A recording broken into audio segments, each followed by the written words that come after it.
Belum dipasang kali ya? Belum kan? Ya ada di depan masjid.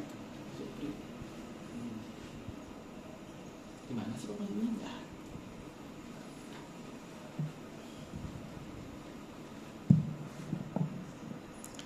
Bismillahirrahmanirrahim. Assalamualaikum warahmatullahi wabarakatuh.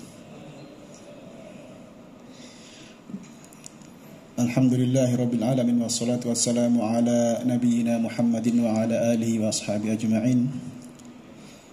Qala rabbi shrah li sadri wa yassir li amri wa hlul 'uqdatam min lisani yafqahu qawli. Allahumma anfa'na bima 'allamtana wa 'allimna ma yanfa'una wa dhakkirna ma nasina wa a'mi 'anna a'yunadh dhalimin wal hasidin ya dzal jalali wal ikram. Rabbana iftah bainana wa baina qaumina bil haqqi fa anta khairul fatihin. Allahumma ij'alna mimman yastami'una al qawla fayattabi'una ahsanahu amin ya rabbal alamin. Qala al musannif rahimahullahu ta'ala wa nafa'ana bihi bi'ulumi fid dharain fid dunya wal akhirah. Puji syukur kehadirat Allah Subhanahu wa taala, pada kesempatan hari ini kita masih diberikan kesehatan, keafiatan sehingga kita masih bisa bersama-sama menunaikan, melaksanakan salat zuhur berjamaah. Salawat serta salam semoga tercurah kepada junjungan kita Nabi Muhammad sallallahu alaihi wasallam. Hadirin yang dimuliakan Allah Subhanahu wa taala, siang ini kita akan lanjutkan pembacaan kitab Bulughul Maram, masih dalam bab adab, ya, adab muslim dalam kehidupan sehari-hari. Kita masuk kepada hadis yang ke 1265. Baik, bismillahirrahmanirrahim. Wa 'an Ibnu Abbas radhiyallahu anhuma qala qala Rasulullah sallallahu alaihi wasallam, "Idza akala ahadukum ta'aman fala yamsah yadahu hatta yal'aqaha aw yul'iqaha." Muttafaqun alaih, ay akhrajahu al-Bukhari wa Muslim. Dalam hadis Sahih Bukhari dituliskan atau disebutkan hadis yang nomor ke 5456. Dalam Sahih Muslim dituliskan hadis yang ke 2031. Artinya hadis ini sahih menurut penilaian Imam Bukhari dan Muslim. Dan sebagaimana kita ketahui bahwa kutubus sittah, 6 kitab hadis yang urutannya paling tinggi itu adalah Bukhari dan Muslim. Jadi kalau hadis ini sudah dinilai sahih, maka hujjatun lahu, maka hadis ini dapat dijadikan sebagai hujjah atau dalil dalam beramal soleh. Hadis ke 1256 ini diriwayatkan dari Ibnu Abbas radhiyallahu anhuma, berkata, bersabda Rasulullah sallallahu alaihi wasallam. Ini hadis terkait dengan adab seorang muslim, tata cara seorang muslim perihal makan. Matan hadisnya begini: idza akala ahadukum ta'aman, apabila salah satu dari kalian mengkonsumsi, memakan ta'aman, makanan, ya. Ta'am itu umum, mau makanan beratkah, mau makanan ringankah, mau makan apa, ta'am yang betulnya, mau nasikah, mau apa, semuanya termasuk dalamnya ta'aman ya. Idza akala ahadukum ta'aman, apabila salah satu di antara kalian mengkonsumsi atau makan makanan, fala yamsah yadahu hatta yal'aqaha aw yul'iqaha, maka janganlah ia yamsah yadahu, yamsah itu menyapu, membersihkan, menghapus ya. Habis makan misalnya makan nasi terus pakai tangan ya, karena disunnahkannya pakai tangan ya, atau pakai sendok juga boleh ya, tapi disunnahkan pakai tangan. Ada yang menempel di tangan ini ya, Ini yang paling mudah kita contohkan nasi. Fala yamsah yadahu, maka janganlah dia membasuh, membersihkan tangannya itu, hatta yalaqaha, sehingga dia yalaqaha. Apa yalaqah itu ya? Yalaqah itu membersihkan dengan mulutnya. Kalau ada sisa nasi yang tertinggal di tangannya ini, maka disunnahkan kita mengambilnya dengan mulut ya, membersihkannya. Ya, prinsipnya membersihkan atau tidak boleh makan, mengkonsumsi makanan yang makanan itu tercecer kemudian tidak dimakan, maksudnya. Hatta yalaqaha au yulqiqaha, atau dia mengambil sesuatu yang jatuh. Nah, ini yang kemudian para ulama mengatakan jatuhnya ini bagaimana? Jatuh yang masih bisa kita konsumsi maksudnya. Kalau jatuhnya ke tempat yang sudah kotor, yang sudah tidak efisien, tidak higienis, kalau dimakan nanti bisa sakit perut, ya jangan gitu. Ya, kita lihat di sini penjelasannya al-ma'na al-ijmali. Qad akhraja Muslim fi sahihaihi marfu'an, innakum la tadruna fi ayyi ta'amikum al-barakah. Hadis ini maksudnya apa? Disebutkan dalam hadis lain secara marfu', sesungguhnya disebutkan dalam hadis lain, innakum, sesungguhnya kamu, la tadruna, tidak tahu, fi ayyi ta'amikum al-barakah, karena kita tidak tahu di antara mana makanan yang kita makan itu, yang kita konsumsi itu, yang mengandung di dalamnya itu keberkahan. Maka hadis ini menganjurkan, dan nanti di belakang disebutkan Ibnu Hazm bahkan menyebutkannya wajib ya, tetapi jumhur mengatakan ini sesuatu yang mandub, dicintai atau disunnahkan, bahwa membersihkan makanan, mengambil makanan bahkan yang tercecer di seputar makanan, di seputar tempat makan itu disunnahkan, mandub, dicintai dalam dianjurkan atau dicintai oleh Rasulullah SAW berdasarkan hadis tadi itu. Walamma kana al-halu kadzalika akraha ilqahu ay syai'in min at-ta'am, maka sesungguhnya berdasarkan dua hadis ini makruh hukumnya ketika kita menyisakan makanan. Tadi itu sesungguhnya para ulama berbeda pandangan. Ada yang mengatakan, kalau Ibnu Hazm mengatakan karena ini wajib, maka ketika makan berceceran atau menyisakan sesuatu yang sifatnya mubazir tadi itu, maka menurut sebagian mengatakan itu haram, tetapi jumhur mengatakan itu makruh saja. Ya, makruh karahatut tahrim, makruh yang mendekati keharaman. Ya. Ini dapat kita pahami tadi itu berdasarkan hadis yang tadi disebutkan bahwa karena kita tidak tahu di makanan yang mana keberkahan itu ada.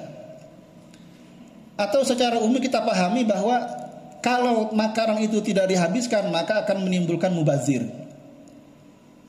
Bayangkan beberapa minggu lalu ya, saya pernah lihat ada sebuah video dari pemerhati makanan gitu ya. Penduduk Indonesia ini jumlahnya berapa? Sekitar 250 juta katanya. Kalau satu orang makan menyisakan di piringnya itu 3 butir atau 3 sampai 5 butir nasi dikali 250 juta, ada berapa butir nasi dan ada sekian ton yang terbuang sekali makan. Dan itu mengakibatkan tabzir tadi itu. Innal mubadzirin akan ikhwan syayatin. Sungguhnya mubadzir itu adalah temannya syaitan. Ya, sehingga hadis ini dipahami dan para ulama menyebutkan fiqhul hadis. Apa yang kita simpulkan hukum daripada hadis ini? Yang pertama, perintah untuk membersihkan makanan-makanan yang ada, yang kita makan itu sampai tidak ada yang tersisa. Maka sekarang itu ada apa biasanya? Apa istilahnya sekarang trennya food wasting ya Pak ya, menghambur-hamburkan makanan. Nggak makanlah, ambillah makanan atau pesanlah makanan yang sekira-kira kita habis mengkonsumsinya. Ya. Kalau sekira-kira tidak habis, bagaimana kalau kita sebelum makan disisihkan dan diberikan kepada orang lain? Mungkin bagi kita makanan yang kecil itu, yang sedikit itu tidak ada harganya, mungkin murah bagi kita. Tapi bagi orang lain, bagi saudara-saudara kita mungkin yang secara finansial, secara ekonomi tidak sebagus kita, mungkin sesuap nasi, segenggam nasi yang dimasuk ke dalam mulutnya itu sangat berharga baginya. Ya. Ya, jadi pertama dari hadis ini, fiqhul hadisnya adalah kita diperintahkan untuk apa? Untuk membersihkan makanan yang kita konsumsi, baik yang menempel, ya yang menempel di tangan atau yang berada di seputaran. Kalau ya sederhananya di piring kita lah gitu. Usahakan makan itu makan yang bersih. Jangan ada menyisakan makanan atau nasi lah atau apa yang ada di piring kita itu. Apalagi misalnya sampai ngambil banyak 4 centong kemudian hanya separuhnya, atau sayur ngambil banyak gitu kemudian tidak dimakan dan dibuang. Itu mubadzir dan tentu ini tidak dianjurkan dalam Islam. Kemudian yang kedua fikul hadisnya adalah, nah di sini disebutkan faqad hamala Ibnu Hazmin hadzal amru 'ala wujub. Kata Ibnu Hazm, perintah mengkonsumsi makanan yang kita ambil sampai habis itu menurut Ibnu Hazm wajib itu hukumnya. Sehingga kalau tidak habis, ya kalau wajib maka balikannya haram dan kita berdosa akan itu gitu.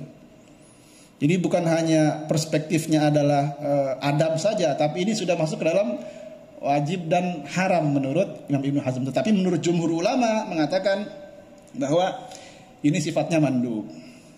Wa qala As-San'ani, dan dikatakan oleh dan berkata Imam As-San'ani, ini beliau juga yang mensyarah kitab Bulughul Maram dalam kitab Subulus Salam, al haditsu dalilun ala adamu ta'yinul ghusl yadi minat ta'am. Nah, ini juga para ulama berbeda pandangan terhadap makna daripada hadis ini. Kalau kita membersihkan makanan yang menempel yang ada di tangan kita, kemudian berarti kita enggak harus mencuci tangan dong. Menurut Imam As-San'ani demikian gitu. Tetapi menurut ulama lain, qultu dalam kitab Ibanatul Ahkam disebutkan, menurut sebagian banyak ulama jumhur mengatakan bal laisa fihi, bukan begitu. Maksudnya kalau ada makanan yang menempel, jangan dicuci dengan air di keran atau di mana, dibuang makanan yang menempel di tangan itu, tetapi bersihkan dulu dengan mengambil yang menempel itu, baik yang di tangan dan di piring dan sekitarnya. Setelah itu baru dicuci. Kenapa? Pendapat yang kedua ini pendapat yang mendekati kebenaran. Karena sesungguhnya bagaimana mungkin kita makan, tangan kita, ya kalau membersihkan dengan mengambil mulut itu kan tidak sebersih cuci tangan ya. Karena dalam hadis lain disebutkan, ya diriwayatkan dari Imam Baihaqi, hadis lain yang menguatkan dan membantah pendapatnya Imam Son'ani tadi yang mengatakan kalau sudah dibersihkan dengan mulut tidak perlu dicuci. Hadis tersebut diriwayatkan oleh Baihaqi mengatakan, man bata wa fi yadihi ghumrun fa asabahu syai'un fala yalumanna illa nafsah. Barang siapa yang dia tertidur kemudian di tangannya masih ada aroma-aroma bau, rihun, aroma bau bekas sisa makanannya, maka fa'asobahu, maka kemudian dia tertimpa sakit. Nah, sakit apalah yang mengakibatkan karena sifat kotornya itu, fala yalumanna illa nafsa, jangan menyalahkan yang lain, maka salahkan diri sendiri. Maksudnya apa? Maksud hadis ini dikutip oleh jumhur dan oleh pensyarah dalam Ibanatul Ahkam bahwa ada pendapat lain yang berbeda dari Imam Son'ani yang mengatakan setelah kita makan, membersihkan tangan yang ada di yang membersihkan yang makanan, sisa makan yang menempel di tangan kita dan ada di tempat makan kita, di piring ya. Setelah itu tetap kita harus membersihkan tangan kita ya. Karena ya jelas ini terkait dengan kebersihan ya, kesehatan gitu. Dan pendapat yang kedua ini pendapat jumhur yang dikatakan mendekati kebenaran ya. Baik, itu hadis yang pertama terkait dengan adab makan. Kemudian hadis yang berikutnya, hadis yang ke nomor 1257. Ini berpindah terkait dengan adab mengucapkan salam. Bismillahirrahmanirrahim. An Abi Hurairah radhiyallahu anhu qala Rasulullah sallallahu alaihi wasallam liyusallima as-saghiru 'alal kabiri wal maru 'alal qa'idi wal qalilu 'alal kafir, muttafaqun alaih. Hadis Bukhari nomor 6231 dan hadis Muslim nomor 2160. Wa fi riwayatin li Muslimin warraqibu 'alal masyi. Ya, hadis yang ke-1257 ini terkait dengan adab ketika kita berjumpa dengan sesama muslim. Ya.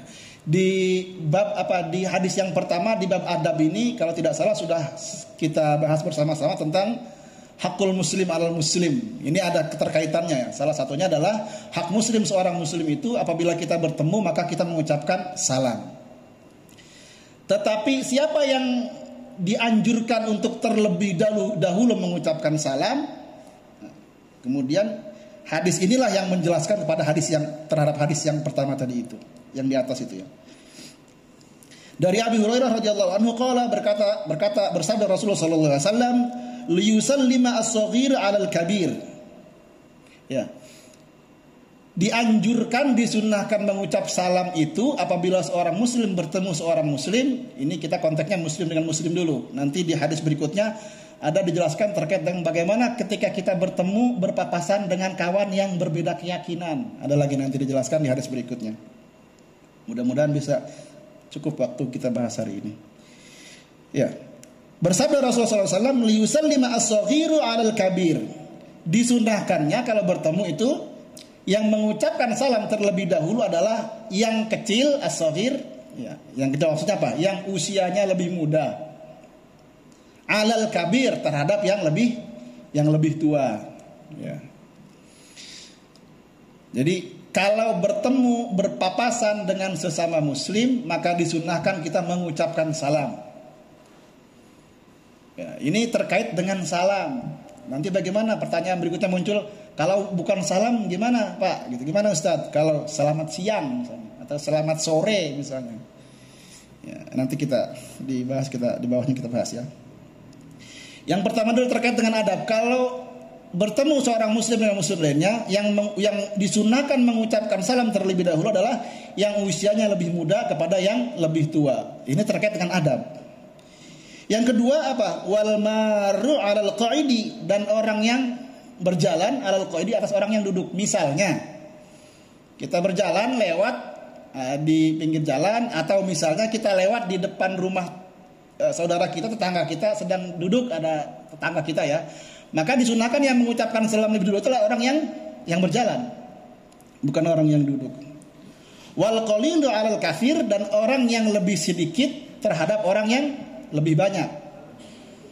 Kalau kita berkumpul berjalan, dua orang bertemu dengan kawan lain, dengan saudara muslim lain yang lebih banyak kumpulannya, misalnya 2 bertemu dengan sekumpulan 4, 5, maka disunahkan yang mengucapkan salam terlebih dahulu itu adalah orang yang lebih sedikit jumlahnya kepada orang yang lebih banyak.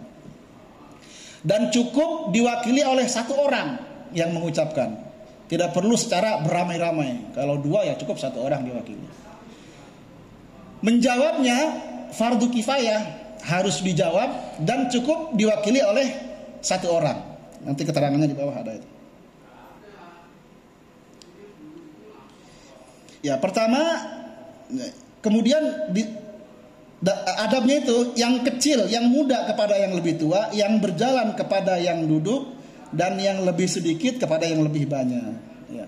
Kadang-kadang dan yang wa fi riwayatin, dalam satu riwayat Muslim disebutkan warraqibu 'alal masyi, dan orang yang raqib apa? Berkendara. Mau pakai sepeda kah, mau pakai motor kah, mau pakai mobil kah? Dia dianjurkan untuk mengucapkan salam lebih dulu terhadap orang yang berjalan. Ya. Kalau kita naik motor, papasan dengan orang yang kita kenal, saudara kita muslim, maka yang dianjurkan untuk mengucapkan salam terlebih dahulu adalah orang yang berkendara. Pakai mobil, kalau ada tetangga, saudara buka kacanya, Assalamualaikum, Waalaikumsalam. Itu disunahkan. Dan keutamaan yang didapat adalah orang yang mengucapkan salam lebih dulu itu mendapatkan keutamaan. Ya. Kemudian fiqhul hadis dapat disimpulkan hukum fikih daripada hadis itu. Yang pertama, apabila bertemu antara yang lebih muda dan yang lebih tua, maka dianjurkan yang lebih muda mengucapkan salam ke yang lebih tua usianya, yang lebih senior, dan yang lebih senior wajib menjawab terhadap salam tersebut. Yang kedua, al-maru yusallimu alal qa'id, orang yang berjalan terhadap orang yang duduk, yang sedikit kepada yang lebih banyak, dan yang berkendara kepada orang yang berjalan. Wa qad ikhtalafa fi hadhihi al-umur al-arba'ah faqila hiya wajibatun wa qila mandubatun. Ya, walaupun ulama berbeda pandangan bahwa perintah ini apakah wajib apakah sunnah. Karena dalam ilmu usul fikih itu kan ada beberapa kaidah ya. Prinsipnya sesuatu yang diperintahkan al-amru yaqtadi lil wujub, kecuali ada dalil atau qarinah lain yang menyatakan bahwa itu memindahkan dari sifat wajibnya. Nah, ulama bersepakat bahwa perintah ini, jumhur mengatakan ini perintah yang sifatnya mandubah. Ada pendapat yang lain, waqala an-Nawawi, Imam Nawawi berbeda pandangan terhadap yang tadi itu. Al-waridu yabda'u sawa'un kana shaghiran am kabiron. Sesungguhnya Imam Nawawi mengatakan bahwa secara umum perintah salam itu tidak dari yang tadi itu, dari yang muda kepada yang lebih tua, kepada yang berkendara kepada orang yang duduk. Tetapi kata Imam Nawawi sesungguhnya salam itu diperintahkan secara umum. Siapa yang mendahului untuk mengucapkan salam, maka dialah yang mendapat keutamaan. Gitu. Tidak harus berpegang pada tadi itu. Intinya bahwa hak muslim terhadap muslim lain, apabila kita bertemu, maka siapa yang lebih dulu mengucapkan salam, maka dialah yang mendapat keutamaan. Artinya apa? Artinya ada pendapat lain yang dikatakan dalam ini Imam Nawawi mengatakan boleh saja kalau ada seorang antara orang yang lebih muda dan yang lebih tua, kemudian yang tua duluan mengucapkan salam kepada yang lebih muda. Boleh ya, boleh saja gitu. Tidak mengapa, tidak masalah. Karena menurut Imam Nawawi keutamaan yang ingin diambil, siapa yang lebih dulu berbuat kebaikan, siapa yang lebih dulu menampakkan adabnya, akhlaknya, maka dia yang lebih utama. Oleh karenanya menurut Imam Nawawi yang tadi itu sifatnya ya lebih kepada menghargai. Karena biasanya begini, orang yang lebih tua cenderung harus kita hormati daripada yang lebih muda gitu kan. Yang tua mengasihi yang muda gitu. Maka biasanya dan adabnya yang muda tentu yang harus lebih dulu. Seperti dalam silaturahmi misalnya kan di kampung kita. Kadang-kadang nggak mau tuh orang yang usianya lebih tua datang ke yang lebih muda untuk silaturahmi. Kenapa? Yang muda dong datang ke yang tua. Ya memang prinsipnya begitu ya. Tetapi tidak juga dilarang kalau misalnya ada orang yang usianya lebih tua datang ke yang lebih muda bersilaturahmi mengucapkan salam dulu. Justru itu menunjukkan ketinggian akhlaknya, kemuliaan dirinya ya. Tidak melihat senioritasnya gitu. Itu menurut Imam Nawawi.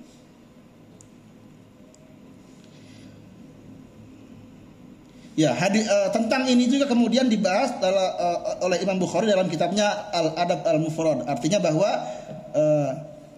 terkait dengan salam ini, kesunahan mengucapkan salam dari yang muda kepada yang lebih tua, kepada orang yang berjalan dan orang yang duduk, orang yang berkendara dan terhadap orang yang diam duduk, itu adalah memang prinsipnya dibahas juga dan dibetulkan dan dikuatkan oleh Imam Bukhari dalam kitabnya, dalam babnya Al-Adab Al-Mufrad. Ya, hadis yang ketiga yang kita baca siang ini masih terkait dengan salam. Ini tadi sudah saya singgung sedikit ya. Hadis yang ke-1257 an Ali radhiyallahu anhu qala Rasulullah sallallahu alaihi wasallam yujzi'u 'anil jama'ati idza marru ay yusallima ahaduhum wa yujzi'u 'anil jama'ati an yuradda ahaduhum, rawahu Ahmad wal Baihaqi.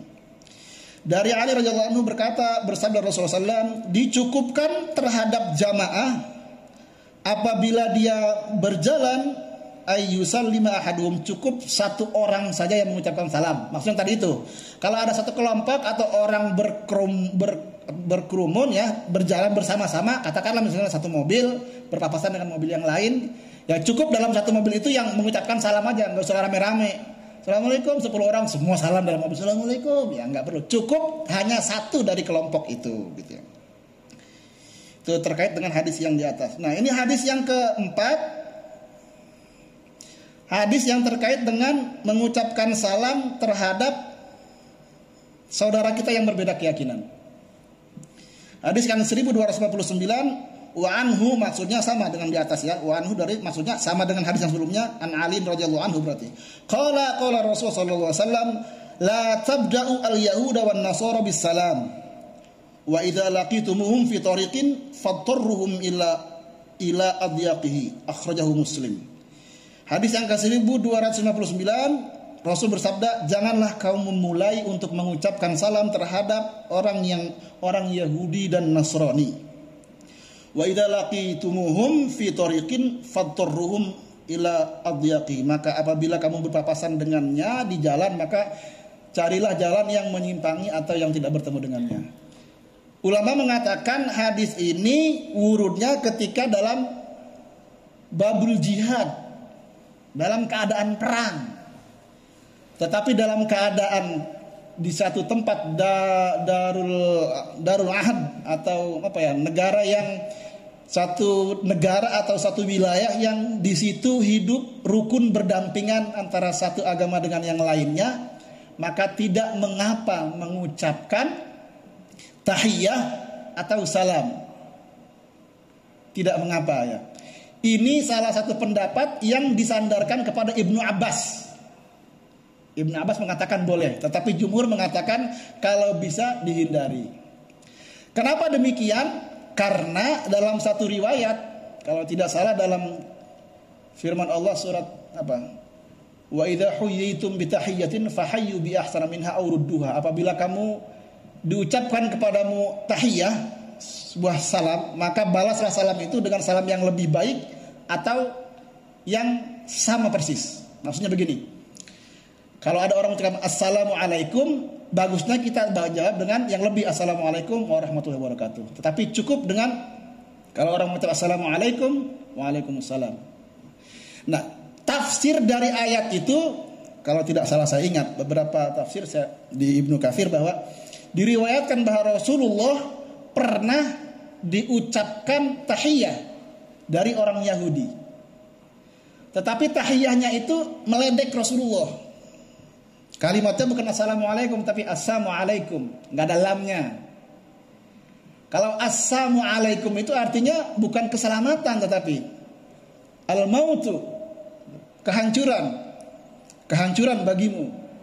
Kemudian apa? Rasul diam atau enggak? Rasul menjawab ketika Rasul disampaikan tahiyah assalamualaikum ya Muhammad. Apa kata Rasul?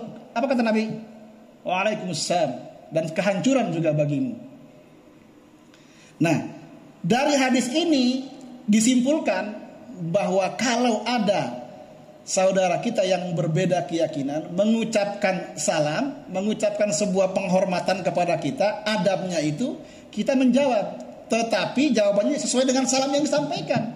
Kalau dia menyampaikan sebuah kebaikan kepada kita, maka salamnya juga harus kita dengan salam yang kebaikan. Hanya ulama mengatakan bahwa kepada orang yang berbeda keyakinan, salamnya tidak boleh disertai dengan rahmatullahi wabarakatuh. Cukup dengan assalamu alaik. Semoga engkau diberi keselamatan. Assalamu alaik, waalaikumsalam. Tidak dilanjutkan kepada warahmatullahi wabarakatuh. Kalau berdasar kepada hadis yang tadi itu, jumhur mengatakan tidak boleh. Tetapi ada pendapat lain, Ibnu Abbas mengatakan boleh. Dengan dasar apa? Dengan dasar tadi itu. Kenapa? Karena Rasul pernah menjawab salam orang Yahudi. Ya, ini dikiaskan kepada walaupun salamnya itu salam tidak baik, Rasul menjawab. Seandainya ketika Rasul assalamualaikum kemudian Rasul diam, mungkin beda fikul hadisnya. Karena Rasul tidak menjawab, maka kita tidak boleh menjawab hadis atau tidak boleh menjawab salam daripada orang yang berbeda, saudara kita yang berbeda agama, berbeda keyakinan, atau misalnya kita dilarang mengucapkan salam kepada orang yang berbeda keyakinan. Karena dari tadi itu, dari tafsir hadis tadi itu, maka disimpulkan para ulama dalam negara yang hidup berdampingan rukun, ya artinya darul ahad gitu, atau darul Islam, bukan darul harb. Darul harb itu apa? Bukan dalam kondisi berperang, bukan dalam keadaan orang-orang yang berbeda keyakinan itu memerangi kita. Maka dibolehkan kita mengucapkan tadi itu salam, tetapi salamnya dibatasi cukup dengan assalamualaikum, tidak dilanjutkan kepada warahmatullahi wabarakatuh. Pertanyaannya, bagaimana kalau mengucapkan selain assalamualaikum, boleh enggak? Tidak ada dalil secara sharih yang mengatakan tidak boleh. Karena kalimatnya idza huyyitum bi tahiyyatin. Hanya memang yang masyru' dalam Islam itu Assalamualaikum warahmatullahi wabarakatuh. Bagaimana kalau bentuk doanya lain? Ternyata bukan hanya di Indonesia, di orang Arab juga ada. Sobahul khair, masaul khair. Kalau malam itu tasbah alal khair gitu. Dan dijawab wa anta min ahli, misalnya kata sobahul khair, sobahun nur, dijawab. Bagaimana begitu? Kalau bentuknya tahiyah, sebuah doa dan ungkapan yang tidak melanggar syariat, maka dibolehkan itu. Tetapi tidak wajib menjawabnya, sebagaimana salam tadi itu yang hukumnya fardu kifayah menjawabnya. Kalau ada orang mengucapkan selamat pagi, tidak wajib kita menjawab selamat pagi juga. Tetapi secara etika, mungkin etika moral ya, pagi cukup. Atau selamat sore. Ya, di Indonesia ya begitu. Di negara-negara seperti di Mesir itu juga ada. Ya, di Saudi misalnya hayyakumullah. Itu kan sebuah penghargaan, sebuah penghormatan, memberikan tahiyah, bukan hanya salam saja. Barakallahu fikum, Allah yubarik fik. Sebuah tahiyah mendoakan kepada seorang muslim. Kalau sifatnya kebaikan, maka hukumnya tidak ada nas yang sharih yang melarang itu. Sebaliknya juga tidak ada yang memerintahkan akan itu. Kalau tidak ada yang melarang dan tidak akan memerintahkan, maka hukumnya jaiz, boleh gitu. Sepanjang tidak bertentangan dengan syariah ya. Jadi kalau ada orang, ya saya termasuk yang berpandangan mengikut Ibn Abbas, bahwa kalau kita dalam hidup yang heterogen, yang negaranya itu rukun antara satu pemeluk agama dengan yang lainnya, masa kita ada saudara kita yang mungkin satu kantor, teman, tetangga, yang di komplek kita yang berbeda agama, keyakinan, hubungannya baik, bukan sebagai kafir harbi gitu ya. Harbi itu apa? Yang memusuhi kita gitu. Maka ya kita tidak dilarang untuk antabarruhum, untuk berbuat baik kepada saudara-saudara kita yang berlainan keyakinan tersebut. Demikian saya kira jamaah yang dimuliakan Allah Subhanahu wa taala, 4 hadis yang saya bisa sampaikan pada kesempatan hari ini, kesempatan siang ini, mudah-mudahan ada manfaatnya. Tidak ada yang lebih baik daripada yang menyampaikan dan yang mendengarkan, kecuali mereka yang mengamalkan atas apa yang telah Rasul perintahkan dan Allah perintahkan dalam agama ini. Kurang lebihnya mohon maaf. Yang benar datangnya dari Allah, yang salah datangnya dari hamba Allah yang fakir ini, yang masih perlu banyak belajar. Assalamualaikum warahmatullahi wabarakatuh.